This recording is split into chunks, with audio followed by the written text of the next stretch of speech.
आमच्या कॉलेजमध्ये ना जानेवारीच्या एंडिंगला फॅशन शो आहे. मग त्याच्यासाठी आमच्या मॅडमनी आम्हाला बोलवलं होतं फ्लावर बनवायला. मग काय आम्ही तिघी गेलो होतो. नंतर दुसऱ्या तिघी आल्या हो काही गायत्री, साक्षी ते आल्या होत्या. मग आम्ही बनवले फुलं आणि नंतर मॅडम जायल्या होत्या आणि आम्हाला म्हणल्या एवढं कंप्लीट करून जावा. ह्यांचं झालं होतं तर रिंकू काय म्हणते लगेच, हा मॅडम तेवढं आहे तेवढं ह्यांना करायला लावा, काय करणार आहेत बसून तर. मग गायत्री काय म्हणते लगेच रिंकूला, तुला काय आम्ही बसलेलं बघवणार झाले वय गमन, ह्यांचे झाले भांडणं चालू आणि आमचा व्हिडिओ काढणं चालू, दुसरं कामच नाही आम्हाला. मॅडम क्लासमध्ये आहेत तरी मी काय थांबत नाही व्हिडिओ काढायचं.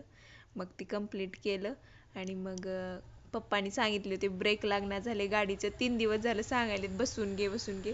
मग काय पुढं गेलेली वापस आले नंतर, आज करावं म्हणलं, केलं आणि मग आले घरी.